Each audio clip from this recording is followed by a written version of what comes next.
अमर्दक इदं काशी दुग्धेयं किल जानवी विश्वेशो नागनाथोऽयं भवानी कनकेश्वर. शिवभक्तजन हो, नारायणचा आपणास सस्नेह नमस्कार. भक्तजन हो, आपण माझ्याबरोबर 12 ज्योतिर्लिंगाची यात्रा सुरू केली आहे आणि ती आता 7 यात्रा संपून 8व्या यात्रेकडे आपण जात आहोत.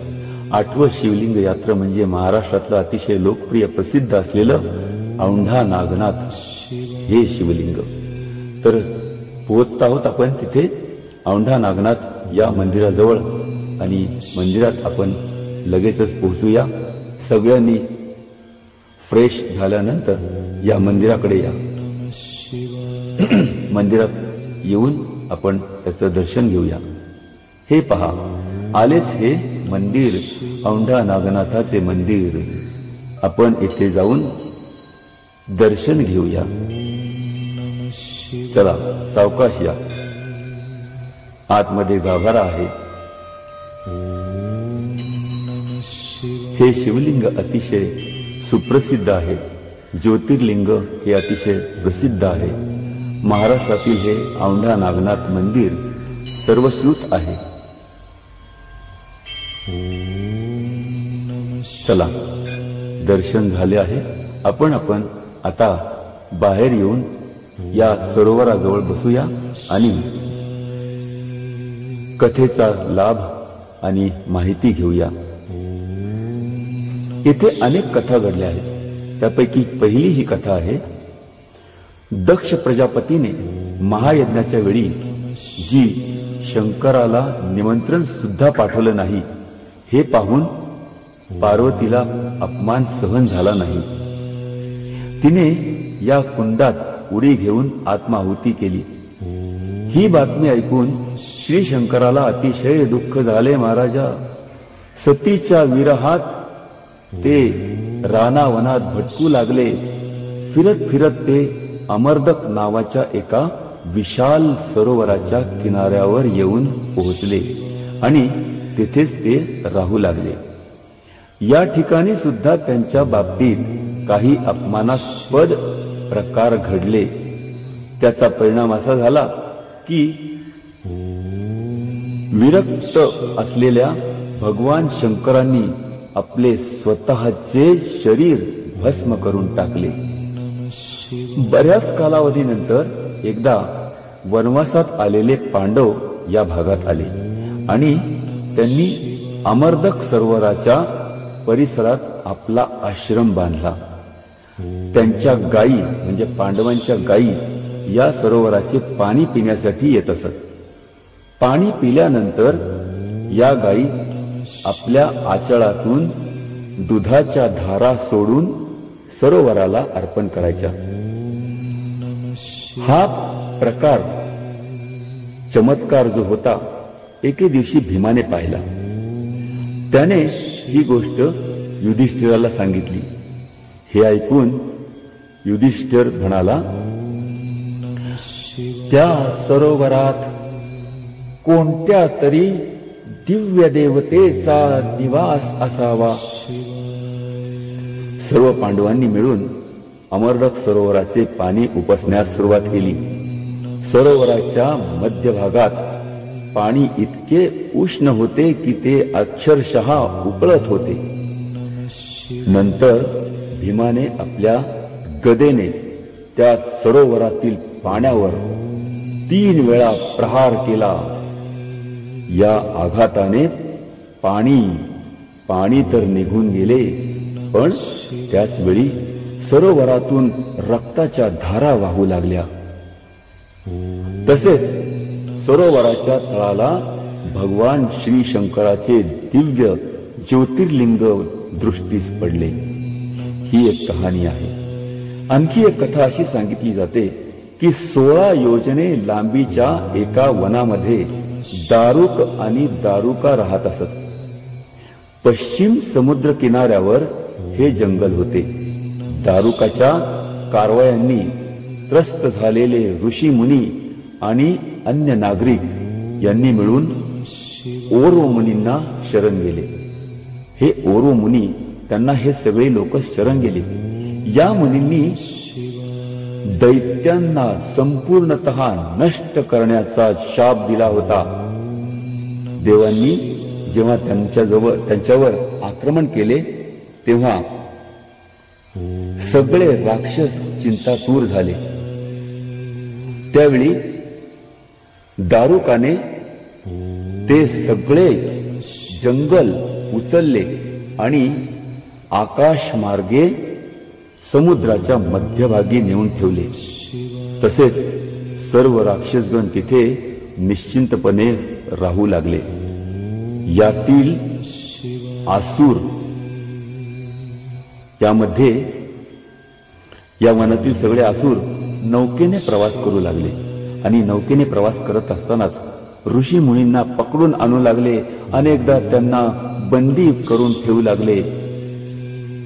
त्यात एक सुप्रिय नावाचा एक शिवभक्त होता. तो व्यापारी होता. त्याचे वैशिष्ट्य म्हणजे असे होते की शिवपूजन केल्याशिवाय अन्नही घ्यायचं नाही. अहो नाही, पाणी सुद्धा घेत नसायचा. बंदीगृहात टाकल्यावर सुद्धा आपली शिव आराधना त्याने सुरूच ठेवली. ही गोष्ट तुरुंगाच्या रखवालदारांनी आपल्या धन्याला सांगितली. तेव्हा त्याने सुप्रियची हत्या करण्याचे आदेश सेवकांना दिले. यावर सुप्रियने भगवान शंकराचा धावा सुरू केला. यावेळी साक्षात शिव भगवान शंकर प्रसन्न झाले, प्रकट झाले आणि क्षणाभरातच सर्व आसुरांचा समूळ नाश केला आणि ते वन, ते रान, ती ठिकाण चारीही वर्णांच्या लोकांसाठी मुक्त केले. इकडे दारुका राक्षसीला पार्वतीने वर दिला होता आणि त्यामुळे पार्वतीने तिच्या राक्षस कुळाच्या रक्षणासाठी शिवाकडे आग्रह धरला आणि त्यासाठी या युगाच्या अंतापर्यंत राक्षसी सृष्टी अस्तित्वात राहून द्वारकेची राणी बनण्याबद्दल विनंती केली.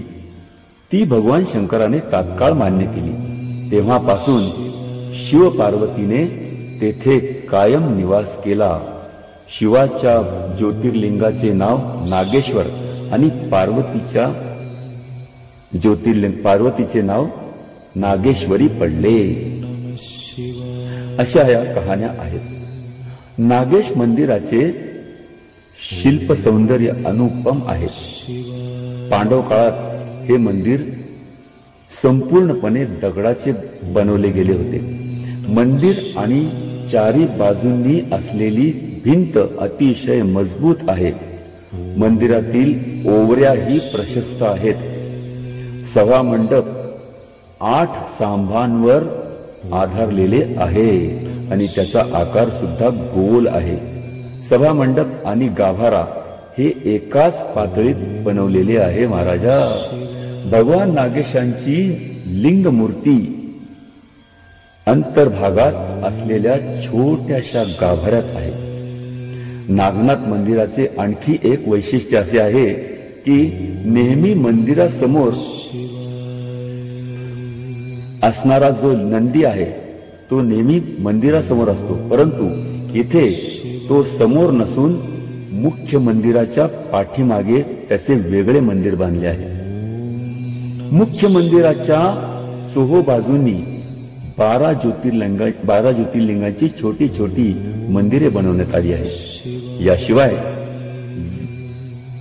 वेद व्यासलिंग, भंडारेश्वर, चिंतामणेश्वर, नीलकंठेश्वर, गणपती, दत्तात्रय, मुरली मनोहर, दशावतार अशा इत्यादी मंदिर, मूर्ती आणि तीर्थ आहेत. या तीर्थक्षेत्रात 108 शिवालय आणि 68 तीर्थ आहेत. नागनाथ मंदिराचे बांधकाम अतिशय सुंदर मजबूत आहे. त्याच्या त्या भागामध्ये 108 शिवालय आणि 68 तीर्थ आहेत. पण नागनाथ मंदिराचे हे बांधकाम मजबूत तर आहेच आणि दिसायलाही अतिशय रमणीय सुंदर आहे. त्याच्या अंतर्भागात एक ऋणमोचन तीर्थ आहे. दोन्हीही तीर्थांना सासू सुनेचे तीर्थ असे नाव पडले आहे. या नागनाथ तीर्थक्षेत्रामध्ये दर 12 वर्षांनी कपिला षष्टीच्या दिवशी काशीहून गंगा येते आणि येथे अवतरते. यावेळी तीर्थमंडपातील पाणी अतिशय नितळ आणि स्वच्छ असते. इतर वेळी ते हिरवट शेवाळयुक्त असते. नागनाथ मंदिराच्या परिसरामध्ये अनेक देवांच्या मूर्ती आहेत. याशिवाय प्राणी, सैन्य आणि कथा या प्रसंगावर आधारित अनेक शिल्पे तिथे आहेत. एका मोठ्या कोपऱ्यामध्ये शिव पार्वतीचे अप्रतिम शिल्प आहे. यामध्ये पार्वती रुसलेली आहे आणि शंकर तिची समजूत काढत आहेत असे ते चित्र आहे. हे चित्र पाहून भाविक आश्चर्यचकित होतात. या शिल्पचित्रातील मूर्तीचे भाव अतिशय उत्कृष्ट आहे. याशिवाय आनंद महाराज, तुपकारी इत्यादी समाधी स्थने आणि संत नामदेव तसेच त्यांचे गुरु विसोबा खेचर यांची स्मृतीस्थानेही येथे आहेत. या गुरु शिष्यांची पण एक कथा आहे आणि ती कथा अशी आहे. शके 1219 मध्ये औंढा नागनाथ क्षेत्रात संत गोरा कुंभाराच्या घरी एकदा सर्व संत जमले होते.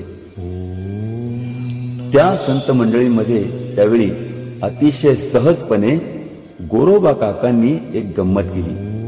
सर्व संतांच्या डोक्यावर मडक्याची परीक्षा करताना जे थापटी मारतात ती थापटी सर्व संतांच्या डोक्यात मारली. शेवटी गोरोबा काका म्हणाले, संतांची मडकी पक्की आहेत हो, फक्त नामदेवाचे मडके कच्चे आहे. हे ऐकून नामदेवाला फार राग आला. ते तडक पंढरपूरला गेले आणि त्यांनी तक्रारीच्या सुरामध्ये गोरोबा काकांचे जे वाक्य होते ते विठ्ठोबांना सांगितले. विठ्ठलाने त्यांची यथायोग्य समजूत काढली. नामदेवांना पश्चाताप झाला आणि भटकत ते औंढा नागनाथ मंदिरात पोहोचले. तेथील दृश्य पाहून ते फारच चकित झाले. तिथले दृश्य जे होते ते पाहून त्यांना अतिशय चकित झाल्यासारखं झालं. ते दृश्य असं होतं की विसोबा खेचर नावाचा एक वयोवृद्ध शिवभक्त नागनाथाच्या पार्थिव लिंगावरती पाय ठेवून कणत होता. नामदेवाला हे पावले नाही. ते म्हणाले, हे काय करता आहात तुम्ही? अरे शिवलिंगावर पाय ठेवून झोप घेतात, काढा ते पाय. अरे अरे अरे. यावर विसोबा खेचर म्हणाले,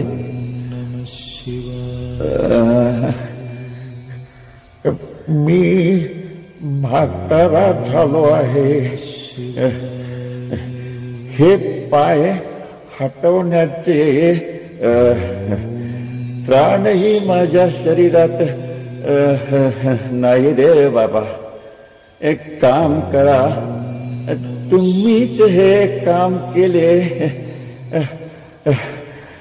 तर फार उपकार होतील रे बाबा. नामदेवांनी खेचर नावाच्या या वृद्धाचे पाय शिवलिंगावरून हटवले आणि दुसरीकडे ठेवले, पण पुन्हा तेथे शिवलिंग उत्पन्न झाले. त्या दुसऱ्या ठिकाणी सुद्धा शिवलिंग पाहून विसोबा खेचरचे पाय पुन्हा त्याने हटवले. तिथे दुसऱ्या ठिकाणी ठेवल्यानंतर तिथेही शिवलिंग उत्पन्न झाले. असे अनेक वेळा प्रयत्न करूनही विसोबा खेचरचे पाय मात्र जमिनीवर न राहता शिवलिंगावरच राहिले.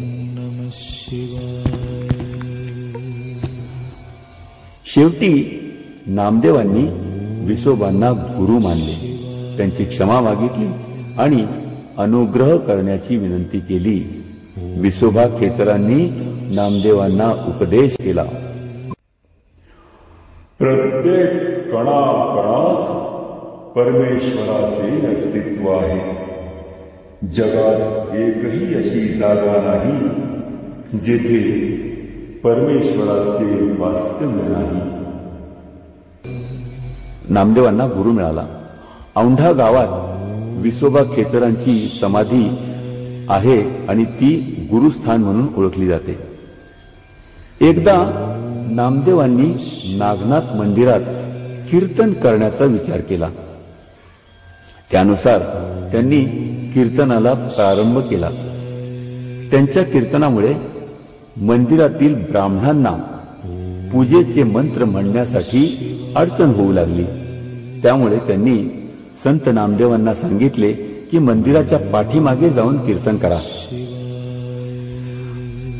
नामदेवांनी कीर्तन सुरू करताच चमत्कार झाला.